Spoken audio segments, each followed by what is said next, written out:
Madame, Monsieur, bonsoir. Bienvenue au 20h30. Voici les titres du journal ce soir.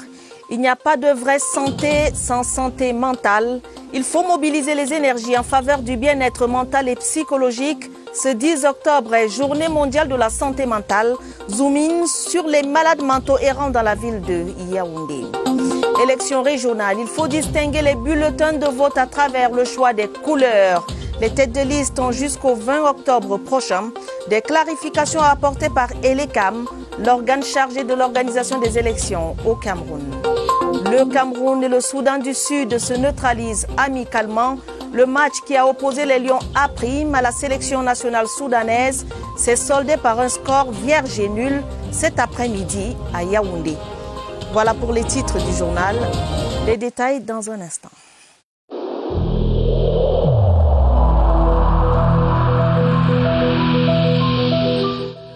Il est essentiel que les mesures qui ont été indiquées soient absolument respectées par chacun de nous. Lavez-vous régulièrement les mains à l'eau et au savon ou à l'aide d'un gel hydroalcoolique.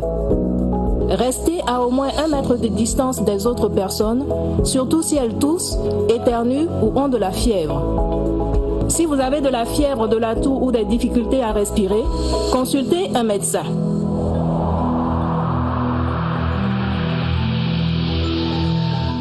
Madame, Monsieur, merci de nous recevoir chez vous. Ce 10 octobre commémore la Journée mondiale de la santé mentale avec pour défi plus d'investissement, plus d'accès aux soins partout et pour tous. Illustration ce 10 octobre à travers une campagne de sensibilisation dans la prise en charge des malades mentaux vivant dans la ville de Yaoundé. Activité menée par le ministère de la Santé publique avec l'accompagnement de la communauté urbaine de Yaoundé et des religieuses. Daniel Menanga. Quelques minutes d'attention et Olivier se sent renaître. Bombe passager, soulagement requis dans la durée. Le MinSanté a choisi de mener une action en faveur des malades mentaux errants en collaboration avec la communauté urbaine de Yaoundé. C'est le lieu de sensibiliser la population sur l'importance d'accompagner ces derniers dans les formations sanitaires. C'est des malades comme tout le reste qui ont droit à leur dignité et dont on a le devoir d'assistance.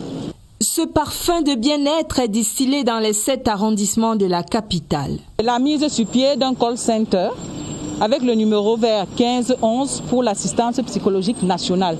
Donc désormais au Cameroun, quand on est dans un état de mal-être, secondaire à la Covid ou non, il sera possible déjà à partir du 13 d'appeler et d'avoir une écoute 24 heures sur 24. Le diagnostic général affiche schizophrénie et autres maladies dues à la dégradation de la santé mentale. Attention, l'hygiène mentale concerne Olivier, lui, vous, moi, leçon encore administrée par la pandémie du coronavirus. C'est entendu. La Journée mondiale de la santé mentale qui se célèbre ce samedi 10 octobre intervient au moment où les cas de maladies mentales se font de plus en plus enregistrer dans la région du Sud. Le service chargé de la santé mentale reçoit en moyenne 20 nouveaux cas chaque mois. Pour avoir une idée de comment sont pris en charge ces patients, Ghislaine Aléné de CRTV Sud est allée voir à l'hôpital régional d'Ebolova. Voici son reportage. Dépression, bipolarité, schizophrénie, troubles anxieux, ce sont là quelques syndromes gérés par Ghislaine Doupé, infirmière spécialisée en santé mentale. Chaque mois, une vingtaine de nouveaux cas se présentent à l'hôpital régional d'Ebolova. On a plusieurs types de malades. On a des gens qui viennent d'eux-mêmes pour une consultation parce qu'ils ont des problèmes de santé mentale et d'autres qui arrivent pour des problèmes de maladie mentale. Seulement la réticence des populations et l'absence d'un plateau technique adapté rendent difficile la prise en charge de certains cas. Nous n'avons pas assez de spécialistes en santé mentale. Dans la région du Sud, nous sommes 2. Nous n'avons pas un bâtiment peut-être pour des malades qui sont agressifs. Les malades que nous recevons ici sont hospitalisés soit au service de médecine pour des cas légers, parce que quand ce sont des cas graves, nous les référons sur Yaoundé. Pourtant, une détection rapide des maladies mentales suivie d'une prise en charge immédiate des patients permettrait à ces derniers de recouvrer dans de brefs délais leur santé. D'une journée à une autre, l'attention de la communauté internationale se porte également ce 10 octobre sur les soins palliatifs. Occasion pour le 20h30 de faire une incursion au service d'oncologie de l'hôpital général de Yaoundé. Parmi les soins adaptés au traitement des cancers, il y a des soins palliatifs auxquels le personnel médical a très souvent recours pour des cas désespérés. Un univers que nous parcourons en compagnie de notre reporter Irène Janafouda. Les malades alités au service d'oncologie de l'hôpital général de Yaoundé sont rongés par un cancer en phase terminale et leur hospitalisation se résume aux soins palliatifs pour ne pas précipiter leur mort. Les soins palliatifs sont destinés aux personnes qui ont des maladies cancéreuses graves et qui ne sont plus sensibles aux traitements anticancéreux. Ces soins ne sont pas destinés à abréger la vie. Ils ne sont pas non plus destinés à la prolonger de manière indéfinie. Le but recherché par le soignant est de prévenir et de traiter la douleur. Le personnel soignant fait la ronde et parvient à soulager les malades pour qu'ils ne se tordent plus de douleur. Le traitement est efficace, que ce soit des saignements, que ce soit par exemple des douleurs abdominales. J'ai reçu les résultats à tous ces niveaux-là. Le panier des soins palliatifs administrés aux malades va au-delà de la pathologie. Autour d'un patient cancéreux, on peut avoir des médecins, des sociologues, des psychologues, des responsables de clergé. Tout ceci, c'est pour aborder de manière globale, de manière holistique, les problèmes du patient. Le travail coordonné par une équipe médicale soudée vise à améliorer la prise en charge au quotidien dans ce service très sollicité.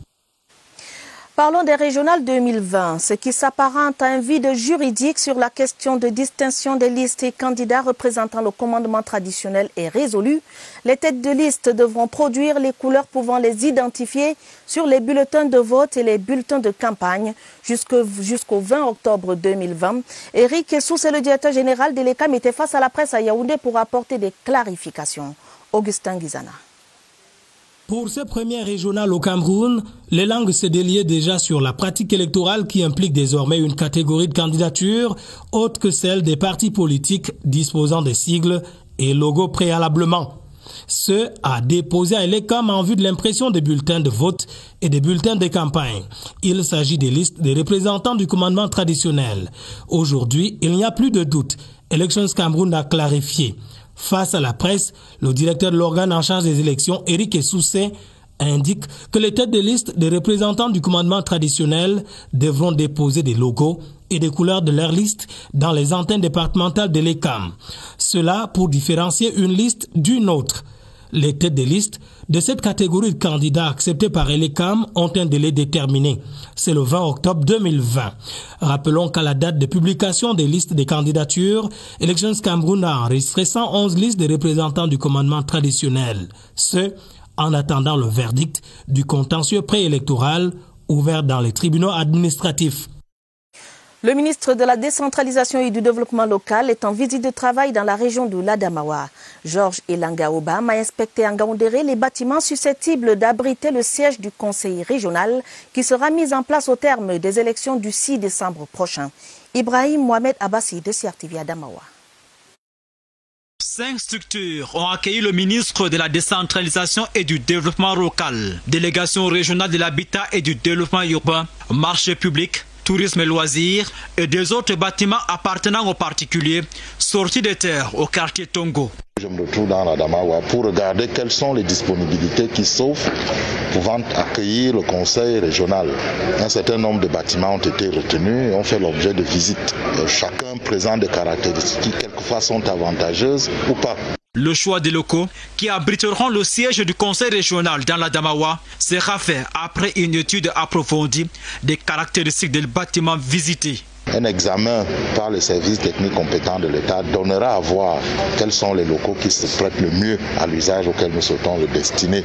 Au terme de cette descente sur le terrain, le ministre Georges Elanga Obam a tenu une séance de travail avec le gouverneur Kildadi Tageke Boukar et les responsables de différentes administrations visitées.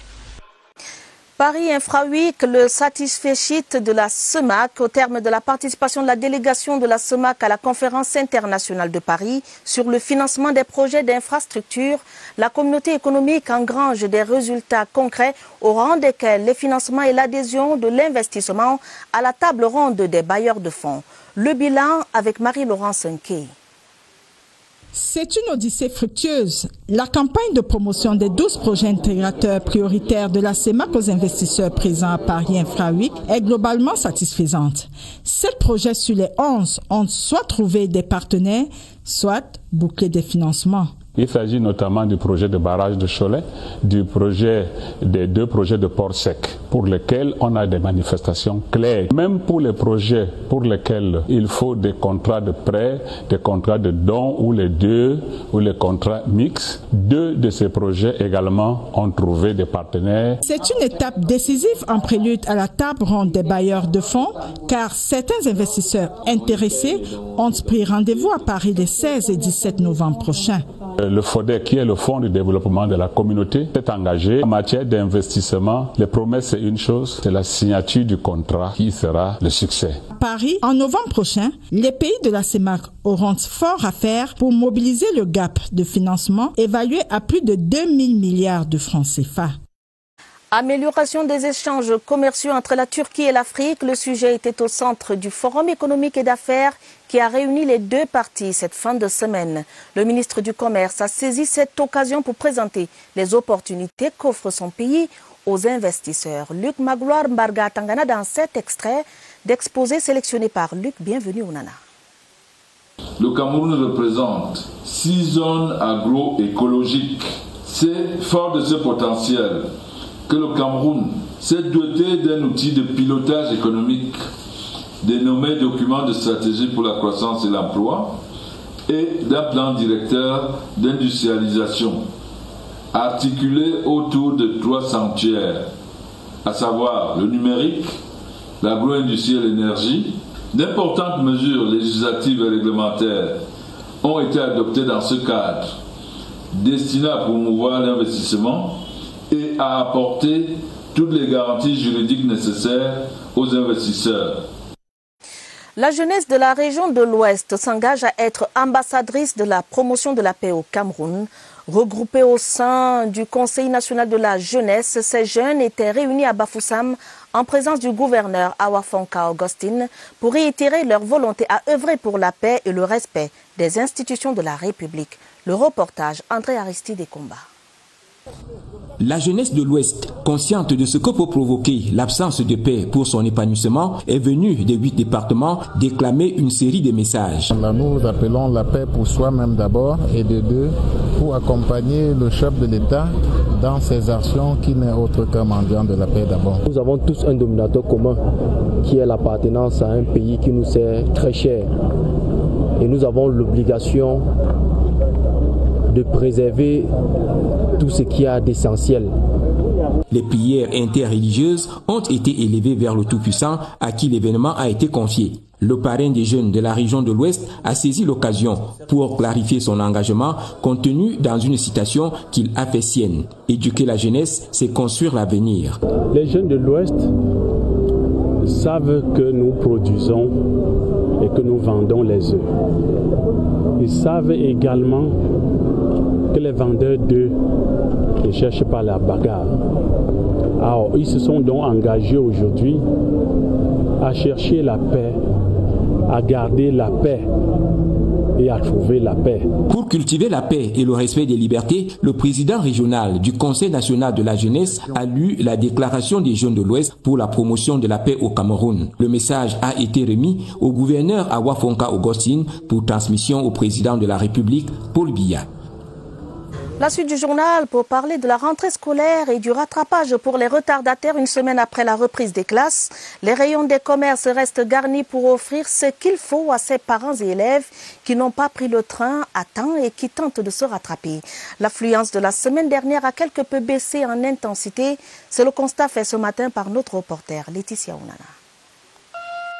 À presque une semaine du top départ de la rentrée scolaire, cet établissement secondaire bilingue assure la permanence. Objectif visé, accueillir les parents et élèves retardataires aux inscriptions. Il y a les parents qui viennent tard pour réserver les places pour leurs enfants. Concernant les classes de Lower Site, Science et Art, par rapport aux résultats de GCE qu'ils ont sortis vendredi passé, on est en train de faire une séance d'orientation pour qu'ils commencent lundi. Dans les commerces, l'ambiance est plutôt timide. C'est le cas dans cette librairie où on se tourne quelque peu les pouces. Les rayons sont bien garnis, mais très peu de clients en vue. Ce n'est que hier soir que mon enfant m'a dit qu'il lui faut 3 de ces cahiers. Je suis venu les acheter. Je venais aussi pour 3 livres qui sont au programme. Ma fille a repris la classe de première.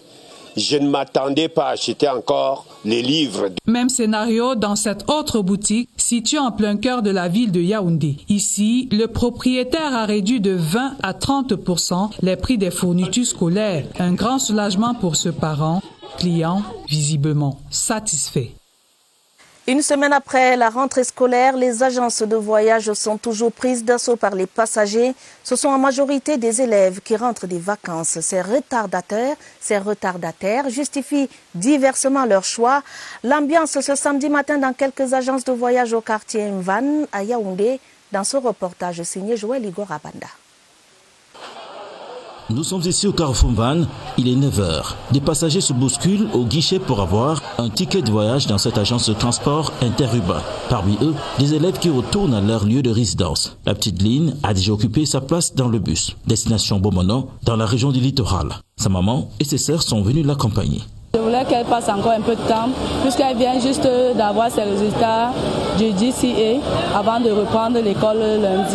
Élève en Form 5, la petite Line fera donc sa rentrée scolaire lundi prochain. C'est aussi le cas pour Fanuela, avec qui elle partage le bus. Élève en classe de l'OA6 au lycée de Motombolombo à Tico, Fanuela attend encore que ses parents trouvent de l'argent pour sa scolarité. Presque une semaine après la rentrée scolaire, les agences de voyage ne désemplissent pas. Depuis la semaine passée, il y a beaucoup d'élèves qui ont voyagé jusqu'à la semaine là. Donc il y a encore les élèves qui ont voyagé. Et les élèves voyaient beaucoup avec les parents. Pour entrer dans la voiture, vous avez d'abord avoir le cache-nez. Sans cache-nez, il y a les routiers, les gendarmes, les policiers, comment vous dérangez en route. Ces élèves qui retournent à leur lieu de résidence une semaine après la rentrée scolaire devront alors rattraper les cours de cette première semaine de classe. Plus de 100 millions de francs CFA pour soutenir l'éducation dans l'arrondissement de Mokolo. La mairie de cette localité du département du Mayo Tianaga vient de mettre à la disposition des écoles primaires et du matériel, didactique, des kits d'hygiène et du matériau de construction. Une initiative saluée par le préfet Jean-Daniel Djoboina. Voici le reportage de Lionel Minguet de CRTV Extrême Nord. C'est à coup sûr un ouf de soulagement pour les 154 écoles primaires concernées par cette aide de la commune de Mokolo. Du matériel didactique, 435 tables bancs, plus de 1000 sacs de ciment et des appuis financiers aux APE, de quoi assurer une meilleure année scolaire. Par les années antérieures, on était souvent dans le besoin de cahiers, de craies, de bics, presque tout est là. Je suis en joie. Il y a des écoles qui sont même complètement détruites. Nous pensons qu'avec ce don, nous allons bien démarrer l'année. Face au problème de manque de salles de classe, la mairie a tenu à mettre un accent sur la construction ou la réhabilitation des bâtiments pour assurer de bonnes conditions d'apprentissage aux élèves. Il s'agit, n'est-ce pas, aux APE de finaliser les projets qu'elles ont commencés. Donc il y a des écoles dont la toiture a été enlevée par le vent, d'autres il y a la fondation, d'autres il n'y a pas du tout d'école. Donc il est quand même question qui commence quelque part. Le préfet du Mayo Tianaga, Jean-Daniel Djoboina, a instruit la mise sur pied d'une commission de contrôle, non sans saluer les effets perceptibles de la décentralisation.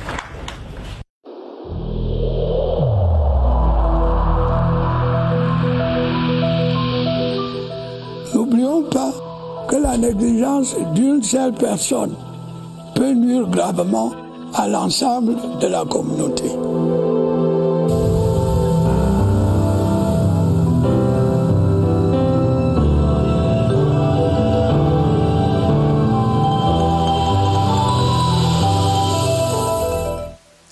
Dans la région du centre, les enseignants collaborent aux activités de dépistage du ministère de la Santé publique. C'est le constat fait au cours de la rentrée scolaire cette semaine qui s'achève. Évariste Yenga et son expert de ce soir en parlent au centre des opérations d'urgence de santé publique. Évariste, bonsoir. Que doit-on retenir ce soir? Atabadine Omar, bonsoir. Troisième tour des régions et nous recommençons par la région du centre dans ce contexte de rentrée scolaire pour prendre le pouls de l'implémentation des protocoles sanitaires dans les différents établissements. Et nous recevons ce soir le docteur Franck Métom. Il est le manager adjoint de l'incident dans cette région. Bonsoir. Bonsoir. En tant que gestionnaire adjoint, dites, est-ce que vous avez eu du mal à implémenter les protocoles sanitaires dans les établissements? Concernant la rentrée scolaire, il faut dire que nous travaillons de concert avec les responsables du MINSEC et bien sûr ceux du MINJUB. Parce que le ministère de la Santé publique, dans sa stratégie des 3T, qui vise à rompre la chaîne de transmission, nous avons jugé important pour cette rentrée justement de rompre également cette chaîne de transmission au niveau des établissements scolaires. Et c'est donc à juste titre que nous travaillons avec ces administrations. Le but ici étant de poursuivre les activités de sensibilisation et également d'effectuer des dépistages non seulement chez les élèves, mais également au niveau du corps enseignant. Parlant de ce corps enseignant, justement, les enseignants, comment cela s'est passé, les dépistages?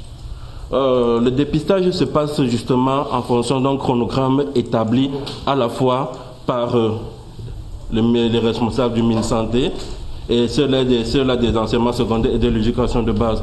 Donc, en fonction de ce chronogramme, justement, des établissements passeront des jours bien précis et des heures bien précises. Et ce screening, alors ce dépistage concerne aussi bien les élèves que les enseignants. Et il faut signaler ici là que ces enseignants, justement, ils nous aident vraiment parce qu'ils acceptent de jouer le jeu, ils se font dépister et même ils nous aident dans les activités, dans la poursuite des activités de sensibilisation auprès des élèves. Merci docteur, on peut bien déduire avec aisance que les enseignants ont pu respecter les mesures barrières jusqu'ici. Preuve que jusqu'à ce moment, il n'y ait pas eu d'un seul qui soit testé positif au Covid-19 en cette période de rentrée. Peut-être qu'avec le temps, cela se produirait, ce n'est pas un souhait. Demain, on poursuivra ce tour des régions. On prendra la direction du littoral. À vous le plateau. Merci Évariste. Le rendez-vous de demain est noté, direction Douala, dans le littoral de Mam. Troisième national et premier départemental dans le Fundi, la commune d'arrondissement de Yaoundé 5 récolte les fruits de ses efforts. Le prix projet de 50 millions de francs CFA remis au maire Augustin Mbala au concours de la commune la plus propre du Cameroun a été présenté aux populations de cette circonscription administrative. Les détails avec Viviane Karinevina.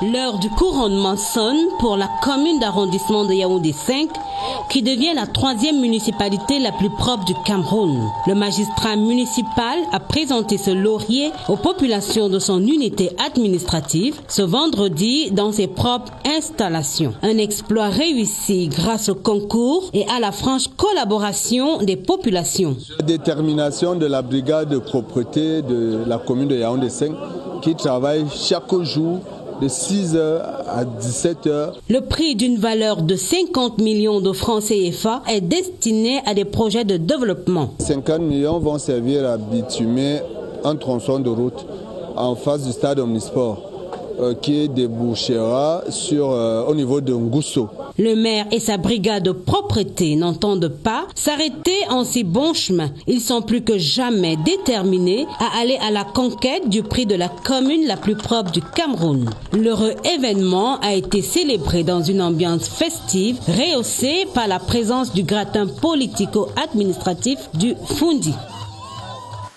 Une messe pontificale pour marquer la clôture du pèlerinage du Saint-Rosaire, messe célébrée par l'archevêque métropolitain de Yaoundé. Monseigneur Jean Barga a rappelé l'importance de la prière du rosaire pour le chrétien.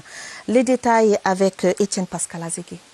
Le sanctuaire du 13 Saint-Rosaire de Msamvele à Hawaï, dans le département de la Mofwa-Famba, a une fois de plus été un haut lieu de dévotion à la Vierge Marie ce samedi. Les membres de l'association du 13 Saint-Rosaire marquent la fin du pèlerinage diocésain.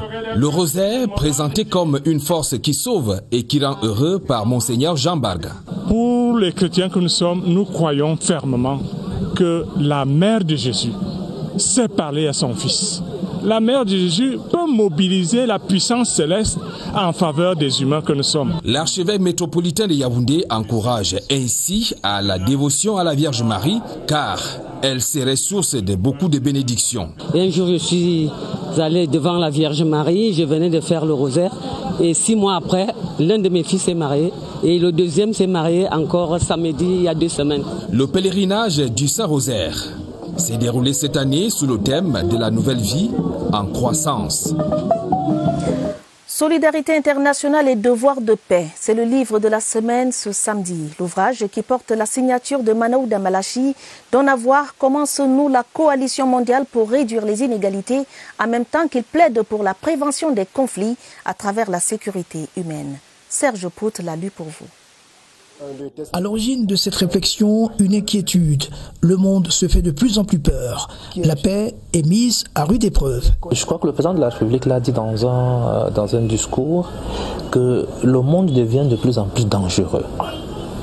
Et comme le monde devient de plus en plus dangereux, on ne peut plus vivre isolement et penser qu'on est en sécurité. L'insécurité chez le voisin est une insécurité probable chez nous. La paix s'impose donc comme une urgence et pour la maintenir à flot, l'ONU ainsi que d'autres institutions mondiales voire régionales doivent tisser davantage la toile du vivre ensemble harmonieux. Le docteur Manaouda Malachi souhaite que l'on accorde une meilleure hospitalité à la solidarité internationale. Une solidarité qui est à la peine à cause de la survenue du Covid-19, ce n'est pas l'avis de l'auteur. Nous pouvons dire effectivement que ça a interrogé la solidarité internationale, même quand ça a permis également de faire jouer sur certains leviers la solidarité internationale, parce que vous avez vu des pays qui sont venus en aide à d'autres qui en ont moins. Nous d'ailleurs, nous avons également reçu, n'est-ce pas, des échantillons venant d'autres, parce que dans cet élan de solidarité, il fallait qu'on réponde sans demander une contrepartie. Sous sa plume, des sujets a priori austères deviennent faciles à comprendre, mais il n'y a pas que la pédagogie qui constitue l'essentiel de cet essai. La chair de ce livre, c'est la prévention des conflits par la réduction des vulnérabilités, par la sécurité humaine. Le nouvel ambassadeur du Cameroun en terre espagnole vient de prendre fonction. Son Excellence Paulin Godfried Yanga, nommé à ce poste de responsabilité le 13 août dernier par le chef de l'État, a été accueilli à Madrid par ses principaux collaborateurs et des membres de la communauté camerounaise d'Espagne. En sport, un match nul aux allures de défaite pour les Lions A' qui affrontaient cet après-midi la sélection nationale du Soudan du Sud en amical. Yves Clément Aroga et ses poulains ont une fois encore manqué l'occasion de rassurer le public à un peu plus de 3 mois du début du CHAN. Le compte rendu de la rencontre, Robert Badjek. Les jours s'avancent et la sélection nationale A' peine à convaincre. Face à l'équipe nationale du Soudan du Sud, la bande à Marc Odjon n'a pas pu faire mieux qu'un match nul et vierge à domicile au stade Amadou Ahidjo de Yaoundé. Déjà perdante mercredi dernier contre Panthère Dundee, l'équipe conquérante qui était attendue a à nouveau fait montre de carence offensive. Et la tête! De nombreuses occasions vendangées, absence de coordination, manque de justesse dans le dernier geste. Il faut travailler toute cette cohésion-là. Il faut des matchs amicaux pour asseoir des réglages. C'est très important de jouer ce genre de match et voir ce qui ne va pas et régler le plus vite possible. En attaque, j'attends toujours le tueur. En face, la stratégie est savamment orchestrée. Laisser le ballon à l'adversaire et procéder en contre-attaque. Une tactique qui a failli porter ses fruits n'eût été le pénalty manqué à la 14e minute par Tito Okello et un junior Dandé des grands soirs, sauveur du Cameroun à plusieurs reprises. Motif de satisfaction tout de même, la profondeur du banc de touche. Yahaya Abdoulaye, entre autres, a démontré de par sa percussion qu'il y a de la qualité dans cette équipe. Dans 3 jours, les deux adversaires se retrouveront toujours en amical avec un meilleur visage, c'est un souhait, côté camerounais. Fin de ce journal préparé avec la collaboration de Joël Igora Banda, Caroline Ouetté, Maria Mazou et Mirabel Tala. Prochain rendez-vous avec l'information, ce sera à minuit. Madame, Messieurs, votre fidélité nous honore. Prenez soin de vous, prenez soin de vos familles et bonne soirée à tous.